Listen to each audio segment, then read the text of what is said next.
আসসালামু আলাইকুম। শিক্ষার্থী বন্ধুরা কেমন আছো সবাই? নিশ্চয়ই তোমরা ভালো আছো। আলহামদুলিল্লাহ আমি অনেক ভালো আছি। আজকে আমরা শুরু করতে যাচ্ছি অষ্টম শ্রেণীর ইসলাম শিক্ষা বিষয়ের দ্বিতীয় অধ্যায়ের ষষ্ঠ পাঠ। নিশ্চয়ই তোমাদের মনে আছে গত ক্লাসে আমরা আলোচনা করেছিলাম হজ নিয়ে। ইসলামের গুরুত্বপূর্ণ স্তম্ভ হজ। এই হজ্জের বিষয়ে আমরা আলোচনা করেছিলাম।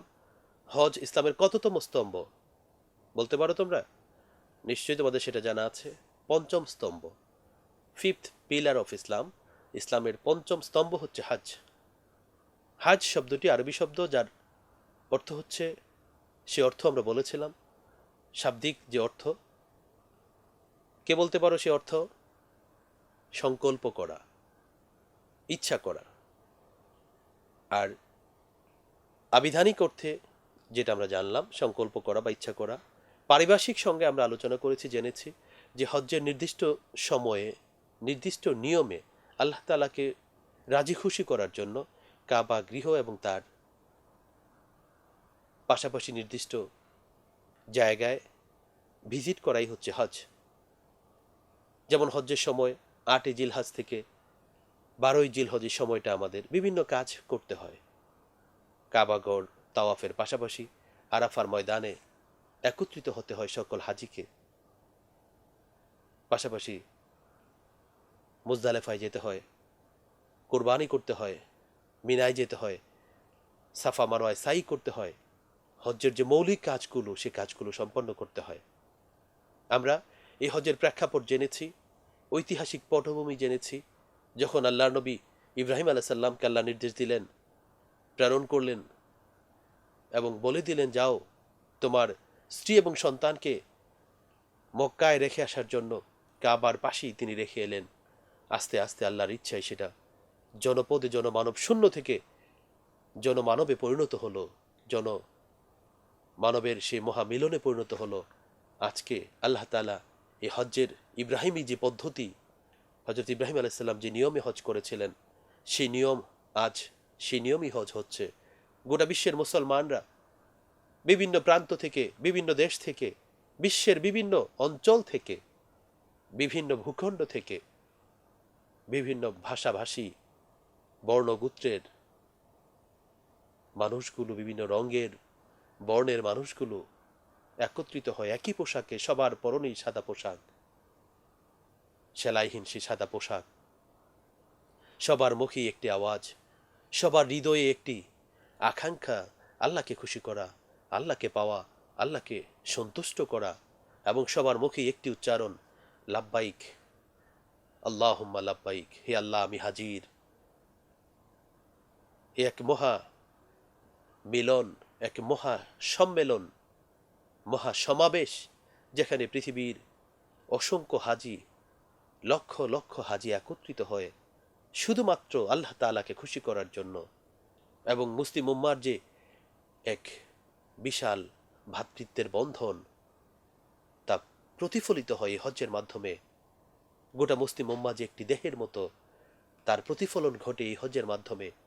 এই হজ ইসলামের একটি গুরুত্বপূর্ণ আনুষ্ঠানিক ইবাদত, যা দৈহিক এবং আর্থিক, শারীরিক এবং আর্থিক দুটি ইবাদতই যার মধ্যে রয়েছে। অর্থাৎ হজ পালন করতে গেলে শারীরিকভাবে অনেক কসরত করতে হয়, অনেক কষ্ট করতে হয়, আবার অর্থেরও প্রয়োজন হয়। কারণ কাবা পর্যন্ত যাওয়ার অর্থ যার আছে সেই তো হজে যাবে। কাজেই এই দুটি ইবাদতই যেখানে সমন্বিত, আর এই ইবাদত হচ্ছে একমাত্র ইবাদত যে ইবাদতে অর্থ এবং শারীরিক কসরত দুটারই সমন্বয় দরকার হয়।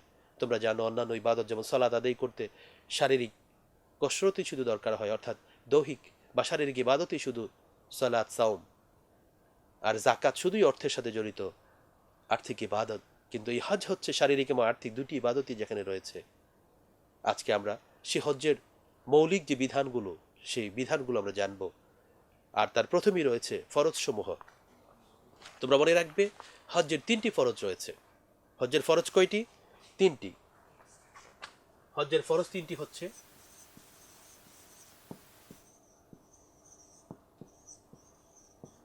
হজ্জের ফরজ 3টি। এই 3টি ফরজ কি কি? এক নম্বরে হচ্ছে হজের নিয়তে ইহরাম বাঁধা।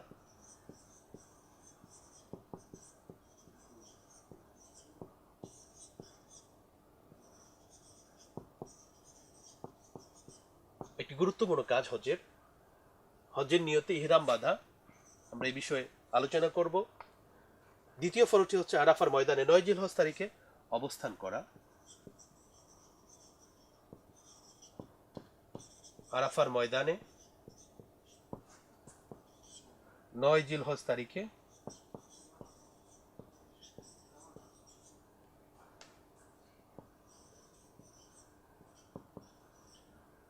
অবস্থান, যেটাকে আরবিতে উকুফ বলা হয় বা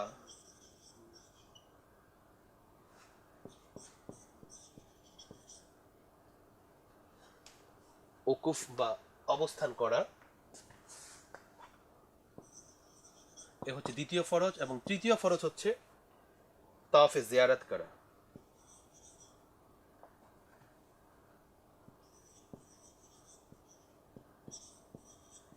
তাওয়াফে জিয়ারত করা, এই তিনটি হচ্ছে হজের ফরজ। শিক্ষার্থী বন্ধুরা, আমরা প্রথমেই যে বিষয়ে কথা বলবো সেটি হচ্ছে হজের ইহরাম বাঁধা। হজের নিয়তে ইহরাম বাঁধা। প্রত্যেকটা অঞ্চলের জন্য নির্দিষ্ট মিকাত আছে, ইহরাম বাঁধার নির্ধারিত স্থান আছে। মিকাত হলো ইহরাম বাঁধার নির্ধারিত স্থান। পরীক্ষায় যদি আসে মিকাত কি, তোমরা লিখবে ইহরাম বাঁধার নির্দিষ্ট স্থান। ইয়ালামলাম একটি গুরুত্বপূর্ণ স্থান হজের মিকাত বা হজের ইহরাম বাঁধার জন্য। এক একটা দেশের বা ভূখণ্ডের আলোকে এরকম নির্দিষ্ট জায়গা রয়েছে। ওই জায়গা থেকে বা তার আগে থেকে একজন হাজি চাইলে সে বিমানে ওঠার আগেও ইহরাম বেঁধে উঠতে পারে, কিংবা তার বাসা থেকে বের হওয়ার সময়ও ইহরাম বেঁধে সে বের হতে পারে। অর্থাৎ ইহরাম বাঁধা, হজের নিয়তে ইহরাম বাঁধা, এটা হজের একটি ফরজ। আমরা জেনেছি হজের 3টি ফরজ। এর মধ্যে প্রথম ফরজটি হচ্ছে হজের নিয়তে ইহরাম বাঁধা। 2 নম্বর ফরজ হচ্ছে আরাফার ময়দানে 9 জিলহজ তারিখে অবস্থান করা বা উকুফ করা। উকুফ এটা আরবি শব্দ, যার অর্থ হচ্ছে অবস্থান করা, স্টে করা ইংরেজিতে বলে। তার মানে 9 জিলহজ নির্দিষ্ট তারিখ, সেটি হচ্ছে 9 জিলহজ আরাফার ময়দানে যিনি হাজি, তার ফরজ কাজ হচ্ছে 9 জিলহজ আরাফার ময়দানে অবস্থান করা। হজের 3টি ফরজের অন্যতম একটি ফরজ 9 জিলহজ আরাফার ময়দানে অবস্থান করা। তাহলে আমরা জানলাম হজের নিয়তে ইহরাম বাঁধা হজের ফরজ। দ্বিতীয়টি হচ্ছে 9 জিলহজ আরাফার ময়দানে অবস্থান করা এবং সেখানে খুতবা হয়, সে খুতবা শোনা। তার জীবন চলার পাথেও কী হওয়া উচিত, কিভাবে জীবন চলা উচিত আল্লাহর নির্দেশ অনুযায়ী, সেই বিষয়ে হজ্জের নিয়ম কানুন ইত্যাদি বিষয়ে আলোচনা হয় সে খুতবায়, সে খুতবা শোনা। এবং তৃতীয় ফরজ হচ্ছে তাওয়াফে জিয়ারত করা, অর্থাৎ আল্লাহর ঘর জিয়ারত করা। এই 3টি হচ্ছে হজের ফরজ। অর্থাৎ আল্লাহর ঘর জিয়ারতের জন্যই তো একজন হাজি হজে যাচ্ছেন, আল্লাহকে খুশি করার জন্য। এই 3টি কাজ তাকে করতে হয়। হজে নিয়মে ইহরাম বাঁধতে হয়, এটা তার জন্য ফরজ, ইহরাম তাকে বাঁধতেই হবে।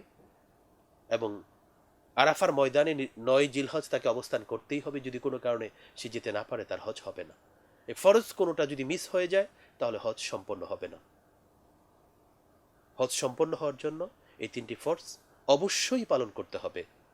আমরা তৃতীয়ত জেনেছি তাওয়াফে জিয়ারত, অর্থাৎ আল্লাহর ঘর বাইতুল্লাহ, কাবা গৃহ, মসজিদে হারাম জিয়ারত করা। আমি কয়েকটি নাম বলেছি, তোমার কাছে মনে হতে পারে কোনটার জন্য কোনটা। মসজিদে হারাম, হারাম শব্দটি আরবি শব্দ, যার অর্থ হচ্ছে পবিত্র। মসজিদে হারাম বলা হয় বাইতুল্লাহকে, আর বাইতুল্লাহ হচ্ছে আল্লাহর ঘর। সেই আল্লাহর ঘরের দিকে আমরা কাবা করে, কিবলা করে আমরা নামাজ পড়ি। আমাদের কাবা বাইতুল্লাহ, এই জন্য এটাকে কাবা গৃহ বলা হয়, মসজিদে হারাম বলা হয়, বাইতুল্লাহ বলা হয়। সেই বাইতুল্লাহ বা আল্লাহর ঘর জিয়ারত করা, তাওয়াফ করা, এটাও হজের 3টি ফরজের অন্যতম একটি ফরজ। তাহলে আমরা হজের 3টি ফরজ সম্পর্কে জানলাম। এবং কোনো একটি যদি মিস হয়ে যায়, পালন করতে গ্যাপ হয়ে যায়, পালন না করা হয়, এই 3টি ফরজের কোনো একটি যদি কেউ সম্পন্ন না করে, তাহলে তার হজ হবে না। এবার আমরা জানবো হজের ওয়াজিব সমূহ।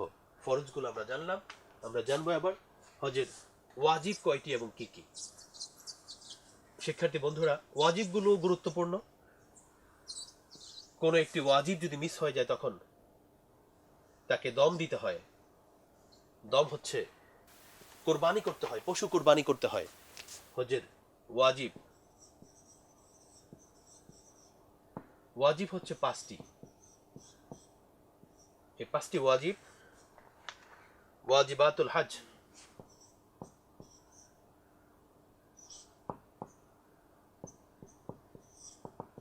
ওয়াজিবাতুল হজ, হজের ওয়াজিব। এই 5টি ওয়াজিব হচ্ছে, 1 নম্বরই আরাফার ময়দান হতে প্রত্যাবর্তনের সময় মুজদালিফায় অবস্থান করা। নাম্বার 1, আরাফার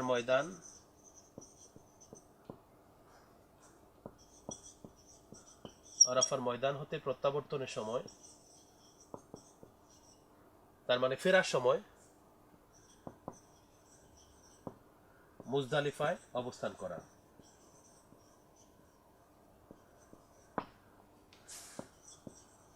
এ হচ্ছে ওয়াজিব। অর্থাৎ একজন হাজি যখন আরাফার ময়দান থেকে সে ফিরবে, তাকে মুজদালিফা অবস্থান করতে হবে। মুজদালিফা একটি জায়গা, সেই জায়গাতে তাকে অবশ্যই অবস্থান করতে হবে। এটা হজের ওয়াজিব। দ্বিতীয় ওয়াজিব হচ্ছে সাফা ও মারোয়া পাহাড়দ্বয়ে মাঝখানে দৌড়ানো বা সাই করা। সাফা বা মারোয়া, তোমরা জানবে, আগেই জেনেছো, সাফা মারোয়া দুটি পাহাড়, যে পাহাড়ে হজরত বিবি হাজেরা আলাইসাল্লাম, হজরত ইব্রাহিম আলাইসাল্লামের স্ত্রী এবং ইসমাইল আলাইসাল্লামের মা, তিনি শিশুপুত্র ইসমাইলের জন্য পানি খোঁজার জন্য দৌড়াদৌড়ি করেছিলেন, সাই করেছিলেন। সেই কাজটি হাজিদের জন্য ওয়াজিব। সাফা ও মারোয়া পাহাড়ে, মারোয়া পাহাড় দ্বয়ে, অর্থাৎ দুটি পাহাড়েই মারোয়া পাহাড় দ্বয়ের মাঝখানে দৌড়ানো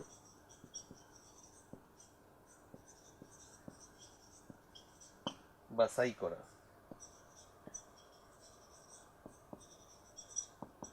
এটি হচ্ছে দ্বিতীয় ফরজ। অর্থাৎ একজন হাজিকে সাফা এবং মারোয়ার মাঝখানে তাকে হাঁটাহাঁটি করতে হবে, জোরে হাঁটতে হবে অথবা দৌড়াতে হবে। যদি সে দৌড়াতে পারে দৌড়াবে, না হয় জোরে হাঁটবে। তৃতীয় ওয়াজিব হচ্ছে শয়তানকে কঙ্কর নিক্ষেপ করা।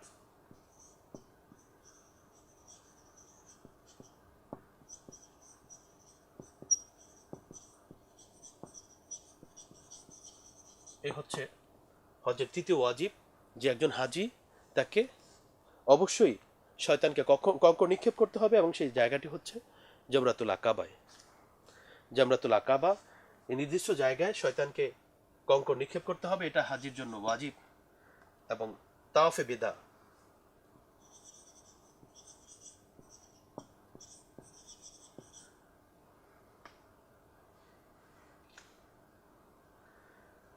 এবং পঞ্চম হচ্ছে মাথা মুন্ডন।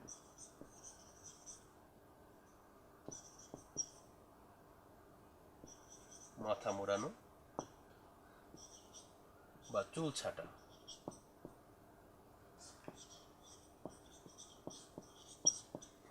এ হচ্ছে 5টি ওয়াজিব, যা প্রত্যেক হাজির জন্য অবশ্যই পালনীয়।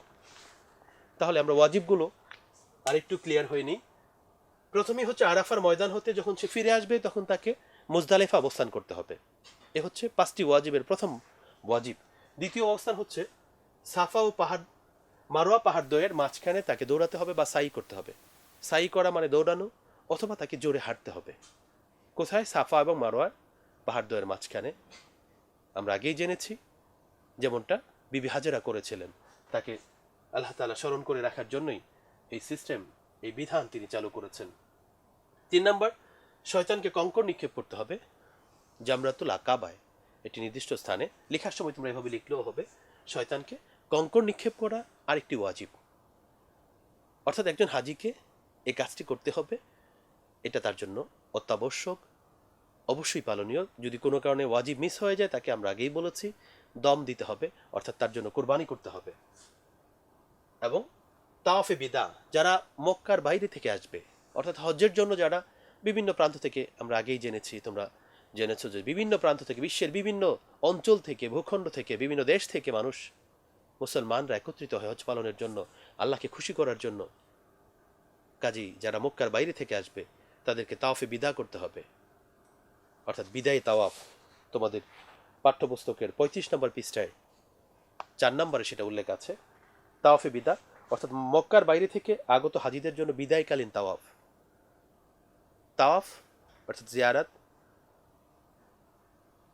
কাবা ঘরকে ঘিরে তাকবীরের সাথে সাথে যেই প্রদক্ষিণ হয় সেই প্রদক্ষিণকে বোঝানো হয়। এবং যারা মক্কার বাইরে থেকে আসবে তাদেরকে বিদায়কালীন তাওয়াফ করতে হবে, তাওয়াফে বিদা বলা হয় যাকে, এটা তার জন্য ওয়াজিব। এবং 5 নম্বরে হচ্ছে মাথা মোড়ানো বা চুল ছাঁটা। মাথার চুল একেবারে ফেলে দেয়া অথবা ছোট করে নেয়া, এটা একটি ওয়াজিব। এই 5টি ওয়াজিব একজন হাজিকে অবশ্যই পালন করতে হবে। কোনো কারণে যদি ওয়াজিব পালন না হয় তাহলে অবশ্যই তাকে কোরবানির নির্দিষ্ট কোরবানির হজের যে কোরবানি আমরা হজ শেষে 10 জিলহজ করি, এর বাইরেও তাকে দম দিতে হবে, পশু কোরবানি করতে হবে ওয়াজিব যদি ছুটে যায়। শিক্ষার্থী বন্ধুরা, আমরা তাহলে জানলাম যে হজের ফরজ এবং ওয়াজিবগুলো অত্যন্ত গুরুত্বপূর্ণ, পরীক্ষায় আসে। হজের ওয়াজিব কয়টি এবং কি কি তোমরা নিশ্চয় মনে রাখবে। হজের ওয়াজিব 5টি, কি কি আমরা আলোচনা করেছি। আর হজের ফরজ 3টি, কি কি সেগুলো আমরা আলোচনা করেছি। এবারে আমরা আলোচনা করব তোমাদের পাঠ্য বইয়ের 36 নম্বর পৃষ্ঠায় লক্ষ্য করো, হজের সুন্নাত সমূহ, সুন্নাতুল হজ। হজের কি কি সুন্নাত রয়েছে আমরা সুন্নতগুলো জানব। কারণ হজের অন্যতম একটি নিয়ম হচ্ছে মহানবী সাল্লাল্লাহু আলাইহি সাল্লাম যেভাবে আমাদেরকে হজ করতে শিখিয়েছেন, হজ্জের ইব্রাহিমী পদ্ধতি, সেই পদ্ধতি অনুযায়ী আমরা হজ করব। আর সেই পদ্ধতি অনুসরণ করাটাই হচ্ছে সুন্নাত। সেই সুন্নতগুলো কি কি আমরা আলোচনা করব একে একে। হজ্জের সুন্নাত সমূহ,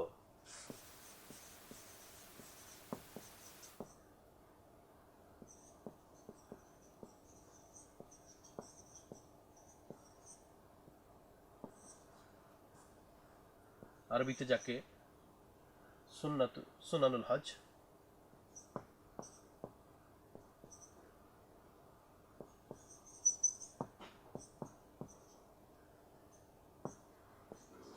সুনানুল হজ বলা হয়। হজের অনেকগুলো সুন্নত রয়েছে, আমরা গুরুত্বপূর্ণ সুন্নতগুলো আলোচনা করব।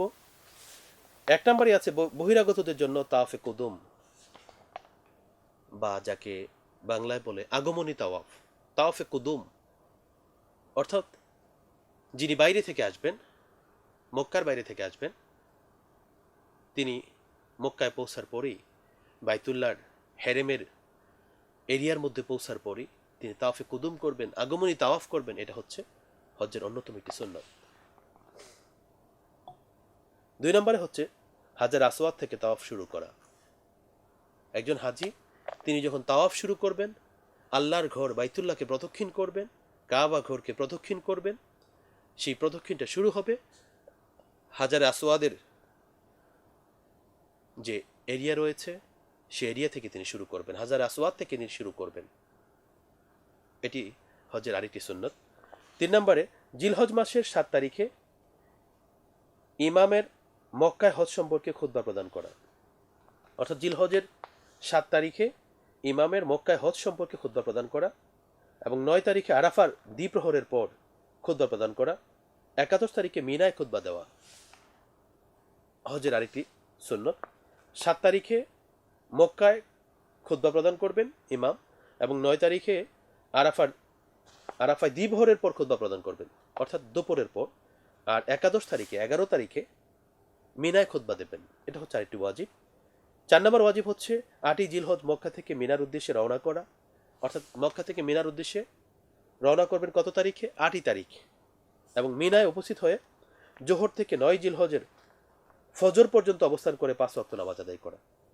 আবার বলছি, মিনায় উপস্থিত হয়ে জোহর থেকে 9 জিলহজের ফজর পর্যন্ত, অর্থাৎ 8ই জিলহজে মক্কা থেকে মিনার উদ্দেশ্যে রওনা করলেন, আর মিনা উপস্থিত হয়ে জোহর থেকে জোহর, আসর, মাগরিব, এশা এবং পরের দিন ফজর পর্যন্ত অবস্থান করলে 5 ওয়াক্ত সলাত হয়। এই 5 ওয়াক্ত সলাত কোথায় আদায় করবেন? মিনায় আদায় করবেন, এবং মিনায় যাত্রা শুরু করবেন মক্কা থেকে 8ই জিলহজ। 5 নম্বরে 9 জিলহজের সূর্য ওঠার পর মিনা থেকে আরাফার দিকে রওনা করা, অর্থাৎ মক্কা থেকে তো 8ই জিলহজ রওনা করলেন হাজি, এবং জোহরের নামাজ থেকে পরের দিন ফজর পর্যন্ত 9 জিলহজের ফজর পর্যন্ত নামাজ আদায় করলেন। কিন্তু 9 জিলহজ সূর্য ওঠার পর, ফজর নামাজ সূর্য ওঠার আগেই হয়ে গেল, এবার ওই দিন 9 জিলহজ সূর্য ওঠার পর তিনি রওনা করবেন আরাফার দিকে, এবং এটি হজের অন্যতম একটি সুন্নত। শিক্ষার্থী বন্ধুরা, 6 নম্বরে সম্ভব হলে আরাফাতে গোসল করা। গোসল যাদের পক্ষে সম্ভব হবে তারা আরাফাতে গোসল করবেন, এটা হজের একটি সুন্নত। ইহরাম বাঁধার আগে গোসল করা 7 নম্বরে, অর্থাৎ ইহরাম যখন তিনি বাঁধবেন, একজন হাজি ইহরাম বাঁধার আগে তিনি গোসল করবেন, এটা সবার জন্যই সহজ এবং সহজেই পালন করার মতো। এই সুন্নতটি সহজেই প্রত্যেক হাজি আদায় করে নিতে পারেন। 8 নম্বরে মুজদালিফায় রাত কাটানোর পর ফজরের নামাজ আদায় করে সূর্য উদয়ের পূর্বে মিনার দিকে রওনা করা। মুজদালিফায় রাত কাটাবেন এবং ফজরের নামাজ আদায় করার পরে সূর্য উদয়ের পূর্বেই মিনার দিকে রওনা করবেন, এবং সেটা মুজদালিফা থেকে, মুজদালিফায় রাত কাটানোর মাধ্যমে। 9 নম্বর জিলহজ মাসের 11-12 তারিখে কঙ্কর নিক্ষেপ, রামি এর জন্য মিনাতে রাত যাপন করা। 11 এবং 12 তারিখ, জিলহজ মাসের 11 এবং 12 তারিখ মিনায় একজন হাজি রাত যাপন করবেন কঙ্কর নিক্ষেপের জন্য, এটা হজের সুন্নাত। এবং 10 নম্বর জিলহজ মাসের 11, 12, 13 তারিখে ক্রমধারা ঠিক রেখে কঙ্কর নিক্ষেপ করা, ধারাবাহিকভাবে কঙ্কর নিক্ষেপ করবেন জিলহজ মাসের 11, 12 এবং 13 তারিখ, এটি আরেকটি সুন্নত। শিক্ষার্থী বন্ধুরা, আমরা সুন্নতগুলো একে একে জানলাম। সুনানুল হজ, যা হজের সুন্নত হিসেবে পরিচিত। আমরা 10টি সুন্নত নিয়ে কথা বলেছি, যে সুন্নতগুলো একজন হাজি তার হজের অংশ হিসেবে ফরজ ওয়াজিবের পরেই গুরুত্ব সহকারে পালন করবেন, যাতে করে তার হজ আল্লাহ তাআলার কাছে গ্রহণযোগ্য হয়, এবং ইব্রাহিমী হজ যাতে পালন হয়। মহানবী সাল্লাল্লাহু আলাইহি সাল্লাম যেভাবে হজ করেছেন, হজ করতে আমাদের শিখিয়েছেন, সেভাবে যাতে পালন হয়, সেজন্য সুন্নতগুলোর দিকেও আমরা বিশেষ গুরুত্ব আরোপ করব। আমরা জানলাম হজের ফরজ, 3টি ফরজ রয়েছে, এবং সেগুলো কি কি আমরা আলোচনা করেছি। আমরা জানলাম হজের ওয়াজিব, 5টি ওয়াজিব রয়েছে, কি কি আমরা সেগুলো আলোচনা করেছি। আমরা জানলাম হজের সুন্নত সমূহ, এবং 10টি সুন্নত আমরা একে একে আলোচনা করেছি। শিক্ষার্থী বন্ধুরা, পাঠ 7 আমরা হজ্জের নিয়ম নিয়ে কথা বলবো।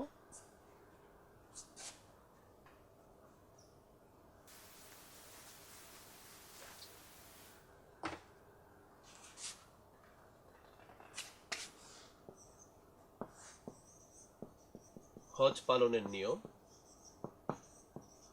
অর্থাৎ কি নিয়মে আমরা হজ পালন করব। যেভাবে ইব্রাহিম আলাইহিস সালাম হজ আদায় করেছেন, যেভাবে মহানবী সাল্লাল্লাহু আলাইহি সাল্লাম ইব্রাহিমী হজ প্রতিষ্ঠা করেছেন, সেভাবে আমরা হজ পালন করব। ইসলামের প্রতিটি কাজ নির্দিষ্ট পদ্ধতিতে আদায় করতে হয়। হজ আদায়েরও নির্দিষ্ট পদ্ধতি রয়েছে। নিম্নে হজ পালনের নিয়মাবলী ধারাবাহিকভাবে আমরা আলোচনা করব। প্রথমে ইহরাম। ইহরাম শব্দটি আরবি শব্দ, এর অর্থ নিষিদ্ধ, অর্থাৎ হারাম করে দেয়া, নিজের জন্য হালাল জিনিসটাও হারাম করে দেয়া। আমরা সে বিষয়ে কথা বলবো। নামাজের উদ্দেশ্যে যেমন তাহারিমা বাঁধতে হয়, হজের জন্য তেমনি ইহরাম বাঁধতে হয়। তাকবীরে তাহারিমা নিশ্চয়ই তোমরা জানো, নামাজের উদ্দেশ্যে বাঁধতে হয়, নামাজের শুরুতেই, নামাজের ফরজ, এবং যেটি আরকান, নামাজের ভিতরের ফরজ, 7টি ফরজের একটি। ঠিক হজের জন্য 3টি ফরজের একটি হচ্ছে ইহরাম বাঁধা, অর্থাৎ নিজের জন্য নিষিদ্ধ করে নেয়া, হারাম করে নেয়া। আমরা কি কি হারাম করতে হয় সেটা আমরা জানবো। এটি হজের একটি আনুষ্ঠানিক নিয়ত। শাওয়াল মাসের 1ম তারিখ থেকে জিলহজ মাসের 9 তারিখ পর্যন্ত যে কোনো দিন ইহরাম বাঁধা যায়। শাওয়াল মাসের 1ম তারিখ থেকে জিলহজ মাসের 9 তারিখ পর্যন্ত যে কোনো দিন ইহরাম বাঁধা যায়। এছাড়া অন্য সময় ইহরাম বাঁধলে তা হবে না, অর্থাৎ 9 জিলহজ এর মধ্যেই তাকে ইহরাম বাঁধতে হবে। এই সময় ইহরামের পোশাক পরবে, কিবলামুখী হয়ে সরবে, তালবিয়া পাঠ করবে। হজ মৌসুম ছাড়া অন্য সময় যদি কেউ কাবাগর জিয়ারতের উদ্দেশ্যে মক্কা গমনের ইচ্ছা করে, তাকেও হজের ইহরাম বাঁধার স্থানে অর্থাৎ মিকাতে পৌঁছে ইহরাম বাঁধতে হবে। তাওয়াফে কুদুম, যেটা আগমনী তাওয়াফ, আমরা আগেই বলেছি যারা মক্কার বাইরে থেকে আসবে তাদেরকে তাওয়াফে কুদুম পালন করতে হবে এবং সেটা 7 বার তাকে কাবার চারধারে তাওয়াফ করতে হবে, ঘুরতে হবে। এবং এটি হচ্ছে তাওয়াফে কুদুম, যা মক্কা পৌঁছার পরপরই পালন করতে হয়। হাজার আসওয়াদ হতে তাওয়াফে কুদুম শুরু করবে। সাই, আগমনী তাওয়াফ শেষ করে কাবাগরের অনতিদূরে অবস্থিত সাফা ও মারোয়া পাহাড়ের মাঝের পথটি 7 বার অতিক্রম করতে হয়। একে বলা হয় সাই। পরীক্ষা যদি আসে সাই কি, সাই হচ্ছে সাফা এবং মারোয়া পাহাড়ের মাঝখানে দৌড়ানো বা জোরে হাঁটা। সাফা পাহাড় থেকে সাই শুরু করে মারোয়া পাহাড়ে শেষ করতে হয়, এটা সাই নিয়ম। তারপর ইহরাম অবস্থায় জিলহজ মাসের 7 তারিখ পর্যন্ত অপেক্ষা করতে হয়। এই সময়ের মধ্যে যতবার ইচ্ছা তাওয়াফ করা যায়, এগুলো নফল তাওয়াফ। সাই করার প্রয়োজন নেই, নফল তাওয়াফে অনেক সওয়াব পাওয়া যায়। 7 জিলহজের কাজ, এই তারিখে জোহর নামাজের পর ইমাম খুতবা দেন। 7 জিলহজ, তোমরা হজের সুন্নতে জেনেছ, এই তারিখে জোহর নামাজের পর ইমাম খুতবা দেন। এই খুতবায় তিনি হজ সম্পর্কিত জ্ঞাতব্য বিষয়ে 8 তারিখে মিনা এবং 9 তারিখে আরাফায় করণীয় এবং আহকাম সম্বন্ধে প্রয়োজনীয় নিয়মকানুন বর্ণনা করেন। অর্থাৎ 7 জিলহজ ইমাম যে খুতবা দিলেন, কখন? জোহরের নামাজের পর। এই খুতবায় তিনি পরবর্তী দিনগুলোর কাজ কি কি, কিভাবে করতে হবে, তার নিয়ম কানুনগুলো কি কি তিনি তা জানিয়ে দেন হাজিদের উদ্দেশ্যে। 8 জিলহজ, এ তারিখে হাজিগণ সূর্যোদয়ের পর মিনায় আসেন। 8 জিলহজ হাজিগণ সূর্যোদয়ের পর মিনায় আসেন। মিনায় যাওয়ার পূর্বে সুন্নত অনুযায়ী গোসল করে ও ইহরামের চাদর পরে মসজিদুল হারাম অর্থাৎ বাইতুল্লাহ শরীফে আসেন। ইহরাম ও নিয়তের সাথে সাথে তালবিয়া পাঠ করতে করতে অর্থাৎ লাব্বাইক আল্লাহুম্মা লাব্বাইক এই দোয়া পাঠ করতে করতে মিনায় যেতে হয়। সেখানে পরের দিন পর্যন্ত 5 ওয়াক্ত সালাত তাকে আদায় করতে হয় এবং এটি হচ্ছে সুন্নাত। 9 জিলহজ, 9 তারিখ আরাফার দিবস। আমরা আগেই বলেছি আরাফার দিবস হচ্ছে ইয়াউমুল আরাফা, হচ্ছে 9 জিলহজ। হজের ফরজে তোমরা সেটা জেনেছ। যদি পরীক্ষা আসে আরাফা দিবস কোনটি অথবা আরাফার দিবস হিসেবে কোন তারিখটি পরিচিত, আর উত্তর হবে 9 জিলহজ। এই দিন সকলেই আরাফার ময়দানে অবস্থান করেন। অবস্থানের উদ্দেশ্যে মিনায় ফজরের নামাজ আদায় করে আরাফার ময়দানের দিকে রওনা হন। মিনায় ফজরের সালাত আদায় করে আরাফার উদ্দেশ্যে রওনা করেন।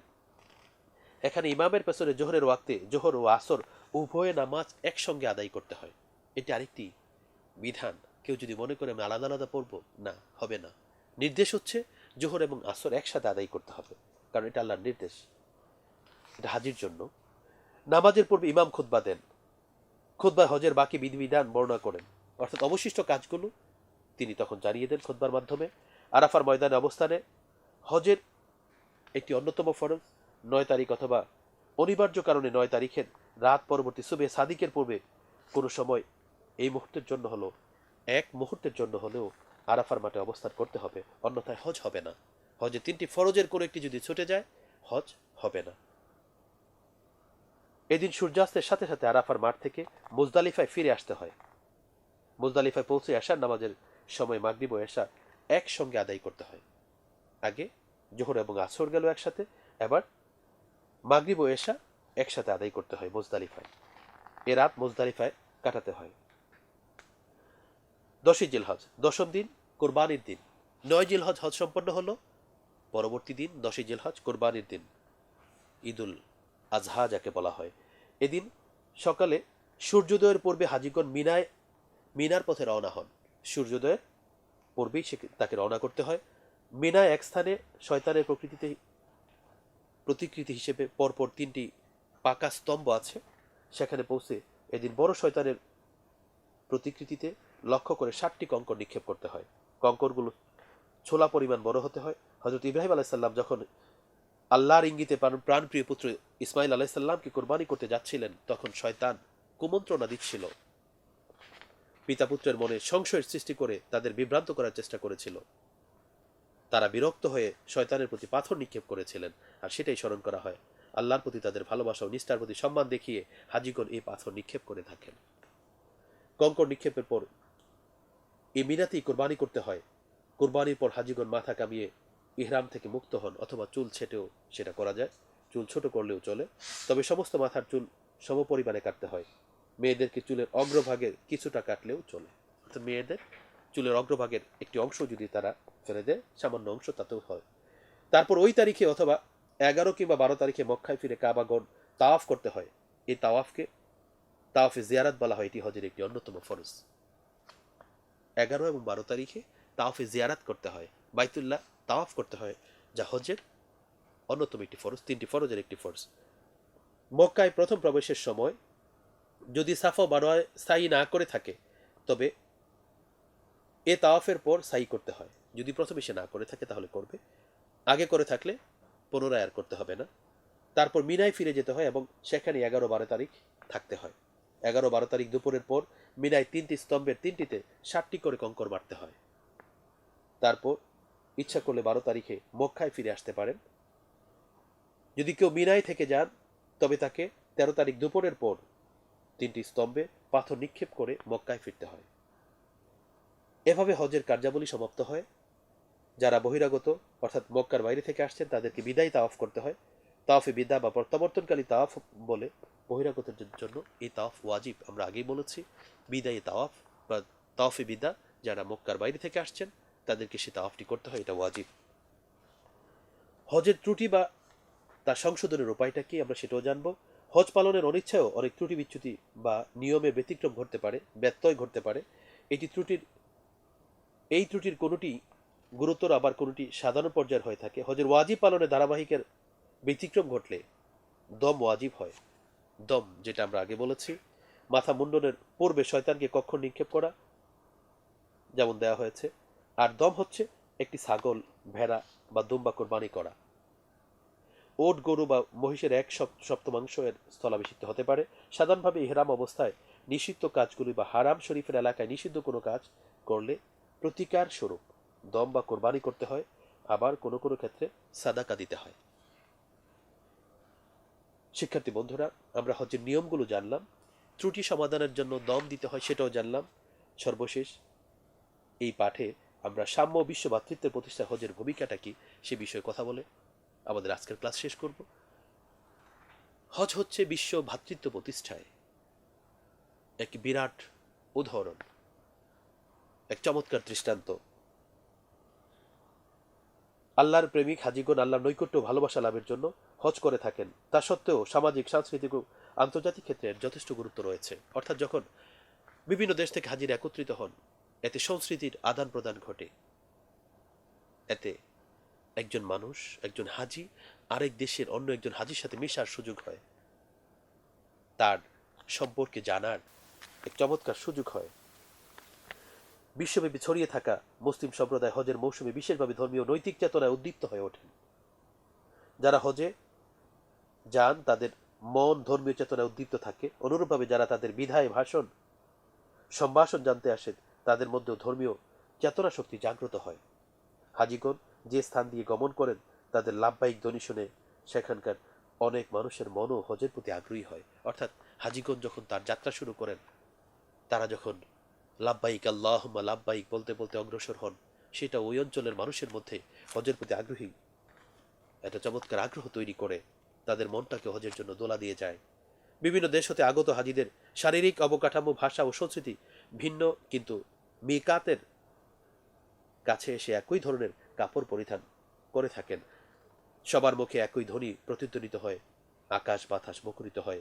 মক্কা মদিনায় একত্রিত হয়ে একই ইমামের পেছনে সলাত আদায় করেন। সমবেত মুসলিম জনতা ভাষা, জাতি, দেশ ও গোত্রের কৃত্রিম বৈষম্য ভেঙ্গে বিশ্ব ভ্রাতৃত্বের এবং ভ্রাতৃত্ব তৈরির, ভ্রাতৃত্বের বন্ধন গড়ার এক বিরাট সুযোগ পায়। মানুষের মনে সাম্যের ধারণা জন্মায়। হজের এই মহাসম্মেলনে পৃথিবীর সব শ্রেণীর মানুষই এসে সমবেত হয়। সাংস্কৃতিক ঐতিহ্যের আদান প্রদান ঘটে, ভাষা বিনিময় হয়, বিশ্ব শান্তি স্থাপনে এবং জাতিসমূহের পারস্পরিক দ্বন্দ্ব কলহ মিটিয়ে ভালোবাসা, বন্ধুত্ব এবং ভ্রাতৃত্ব স্থাপনের এক সুবর্ণ সুযোগ তৈরি হয়। হজ্জের মাধ্যমে সাম্য এবং ভ্রাতৃত্বের যে সুযোগ তৈরি হয়, সে সুযোগ কাজে লাগিয়ে বিশ্ব উম্মাহ একটি উম্মতে পরিণত হয়। আমরা এই সুযোগটাকে কাজে লাগিয়ে পৃথিবীর বিভিন্ন দিক থেকে, বিভিন্ন জনপদ থেকে যারা হজ পালনের জন্য আল্লাহর জন্য একত্রিত হয়, আল্লাহর ঘরকে ঘিরে, মক্কা এবং মদিনাকে ঘিরে, তাদের মাঝে যে ভাষার আদান প্রদান, সংস্কৃতির আদান প্রদান, ভাবের আদান প্রদান, একে অপরকে জানার যে সুযোগ, এসব কিছুর মাধ্যমে সবার মুখেই একই উচ্চারণ, লাব্বাইক আল্লাহুম্মা লাব্বাইক। সবার হৃদয়ে যে একই ইচ্ছা, শুধুমাত্র এক আল্লাহকে খুশি করা, অন্য কোনো উদ্দেশ্য নয়। এই সব কিছুই মুসলিম উম্মাহকে এক বিশাল সম্প্রীতির বন্ধনে আবদ্ধ করে। শিক্ষার্থী বন্ধুরা, আমরা আমাদের জীবনে যখনই হজ ফরজ হবে, আমরা সে হজ আদায় করব এবং শুধুমাত্র আল্লাহ তাআলাকেই খুশি করার জন্যই সে হজ করব। আল্লাহ তাআলা আমাদের সবাইকে হজ করার এবং হজের বিধিবিধানগুলো যে যে নিয়মে হজ করা উচিত, যেভাবে হজ করা উচিত, সেভাবেই হজ করার তৌফিক দান করুন এবং হজের ফরজ এবং ওয়াজিব সুন্নতগুলো যথাযথভাবে পালন করে হজে মাবরুর নসিব করুন, কবুলকৃত হজ নসিব করুন। কারণ কবুলকৃত হজের জন্য শুধুমাত্র প্রতিদান হচ্ছে আল্লাহ তাআলার জান্নাত। আল্লাহ তাআলা আমাদের যেন সে হজে মাবরুর কবুলকৃত হজ নসিব করে আমাদের প্রতি খুশি হয়ে তার জান্নাত যেন আমাদের দান করেন, জান্নাতুল ফেরদাউস যেন আমাদের নসিব করেন, সেই কামনা আল্লাহ তাআলার কাছে রেখে তোমাদের সবাইকে আজকে যে হজের আলোচনা তোমরা পেলে, এই হজের আকাঙ্ক্ষা, হজের ইচ্ছা, হজের জন্য সংকল্প এবং নিয়ত নিজের হৃদয়ে তৈরি করার এবং আল্লাহর কাছে হজ পালনের তৌফিক কামনা করার আহ্বান করছি এবং তোমাদের সবাইকে আজকের ক্লাসে মনোযোগী হওয়ার জন্য, মনোযোগ সহকারে এই ক্লাসটিকে গ্রহণ করার জন্যে সবাইকে ধন্যবাদ জানিয়ে আজকের ক্লাস এখানেই শেষ করছি। আল্লাহ হাফেজ। তোমাদের সবাইকে অনেক অনেক ধন্যবাদ। দেখা হবে আগামী ক্লাসে।